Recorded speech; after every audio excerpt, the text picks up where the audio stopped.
It's not always been great people that have been on the cover of Time, right? It's been people like Joseph Stalin and Adolf Hitler and Khrushchev and Khomeini. So he's in that kind of company as well. This notion of, oh, car prices are going down. No, they're not. He's a liar. Donald Trump's victory as Time's Person of the Year has the ladies of The View, who are devoted to him, in a frenzy. Now I know they check their closets and under their beds every night to make sure Trump isn't hiding there. Alyssa Farah Griffin and Sunny Hostin are bickering as usual. Sunny is desperately trying to prove that she is relatable, and Ana Navarro is back with her usual Hitler parallels. But before we begin watching the video, I need you to hit the like button. It significantly helps the channel grow. Press the like button now. I would be very grateful. First, let's talk about Sunny Hostin's shameful attempt to present herself as an ordinary, everyday person.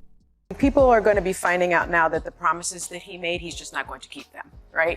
And for people who think that he knows anything about the price of groceries is just ridiculous. Do you really think he goes to the grocery store? Do you think he knows cereal costs about $7 sometimes? Do you think he knows that eggs cost about $3.65? Do you think he knows that milk is up to like $4.14? You know what I know? Because I was just in the grocery store because my kids are coming home and they eat a lot. He doesn't do that kind of thing. So prices are going to go up, not down, because he's talking about these tariffs and the tariffs prices, eggs going up, milk going up, cereal going up. We import a lot of things, corn especially going to go up. Tariffs on Canada. Do you know that Canada gives us, we import so much petroleum from Canada. 20% of our gas comes from Canada, about $117 billion worth. That means our gas prices could go up by 70 cents a gallon. Do you know that we import our cars also from Canada? 27 billion. So this notion of, oh, car prices are going down. No, they're not. He's a liar. In 2 years, he's a liar. I go grocery shopping. I know how much things cost. I know how much eggs cost. Know how much milk costs. I'm just like you. I'm simply an ordinary individual. Believe me, it's like when a guy tries too hard to convince you that he's a ladies' man. Indeed, all of the women admire me. They throw flowers at my feet as I walk past. They buy me drinks at the bar. They approach me, give me their phone numbers, and throw themselves at me. I just can't stop it. I'm quite popular. We believe you, friend. We understand. You're lying. Continuous overcompensation is not required. It seems that she looked up exact supermarket prices online in order to memorize them before the show. Look at me. I am just an average person.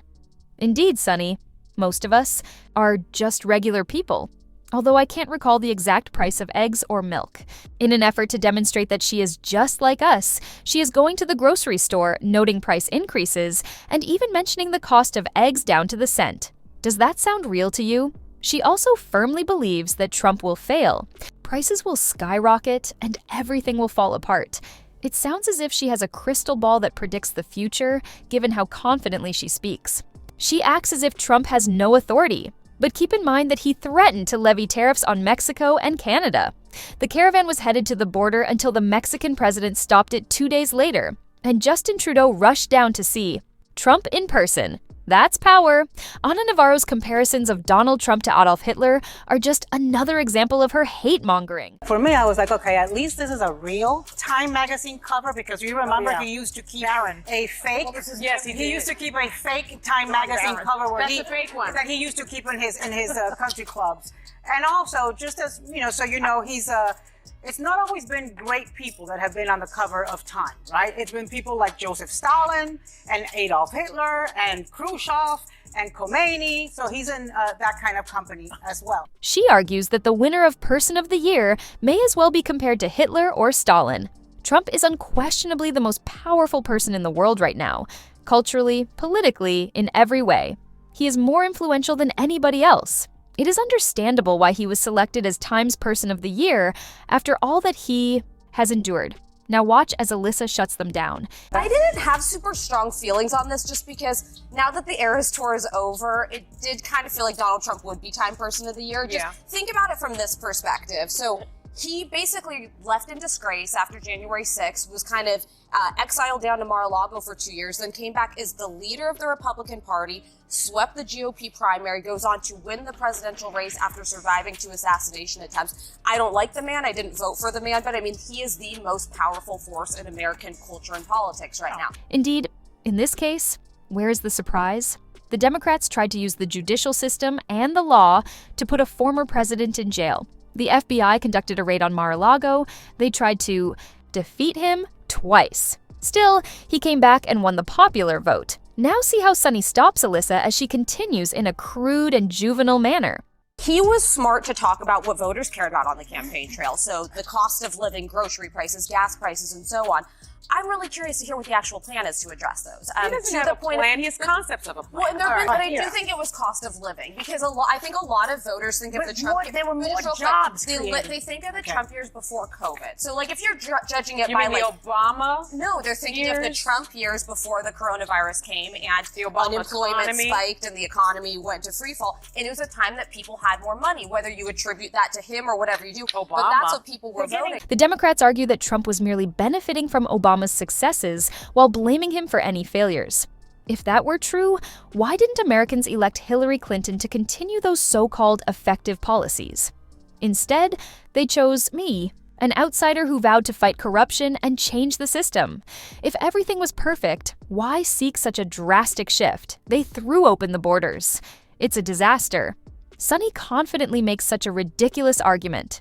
It was Obama. The primary offender was Obama. These people can't recognize Trump's achievements because they are so obsessed with him. They twist themselves into pretzels trying to make their point. It's ridiculous. The fact that they are paid millions to sit there and have conversations that are no more sophisticated than those happening in an elementary school lunchroom is nothing short of highway robbery. Then they continue by discussing Caitlin Clark's well-deserved Times Athlete of the Year win. Congratulations, Caitlin! She is an expert basketball player. However, her comments attributing her success to white privilege have drawn a lot of criticism, especially her attempt to win over the woke crowd. That has many people upset. They want Caitlin to take pride in her abilities and hard work. But the ladies of The View live in the world of racial identity politics.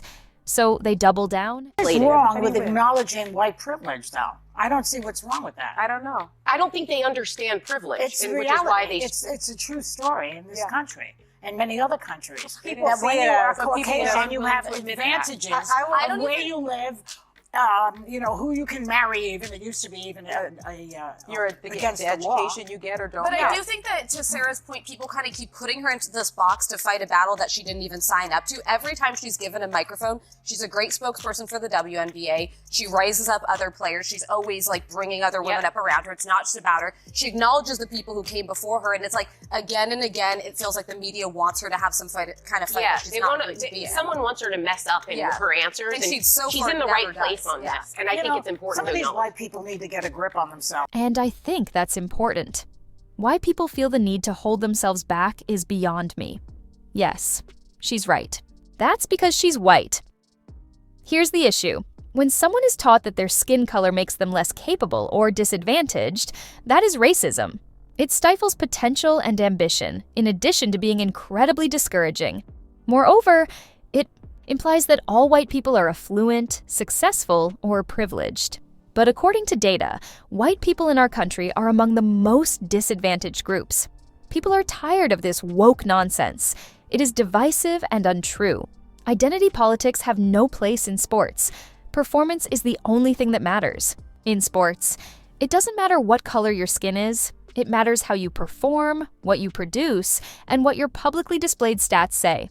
Most NBA players are black. Most NFL players are black. These are the most popular sports leagues in America.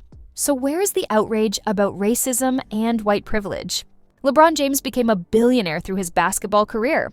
How does white privilege fit into that narrative? Sunny could have just explained why the WNBA isn't profitable and has financial issues. She happens to be a member of the WNBA board.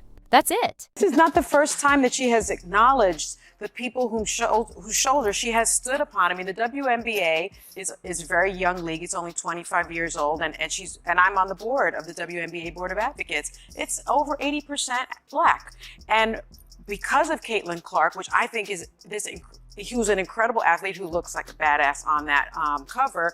I'm gonna wear that dress to the Emmys. Yeah, I mean, dress. it's a good one. But look at this. Diversity does matter. Representation matters. People now see themselves in Caitlin Clark because white viewers have grown 156% year over year and 301% on ESPN networks. That matters not only for the white players, but for the black players. The WNBA is losing money because it prioritizes activism over the sport. Fans want competition and talent, not lectures on identity politics. Caitlin Clark's comments frustrated many because she seems to be pandering instead of just playing. If the league focuses more on identity than basketball, it's no surprise people lose interest. Fans won't accept that message if they just want to follow the sport. It's perfectly fine to acknowledge those who came before you, but to minimize your own hard work and effort, blaming it on white privilege just to please a league that doesn't even like you, that's desperate. It would be like if Tiger Woods only thanked the white golfers who came before him, disregarding his own hard work, passion, and drive to be the best. Yes, I work hard, but my skin color is the only reason I'm successful. That's ridiculous. And that's also Caitlin Clark's message. Kindly leave your comments below. Leave a message for our guy, Donald Trump. Every time he wins, he irritates the ladies on The View. So what do you think? Drop your thoughts in the comments section below. And if you don't want to miss out on the hottest celebrity news, make sure to subscribe to Daily Finder.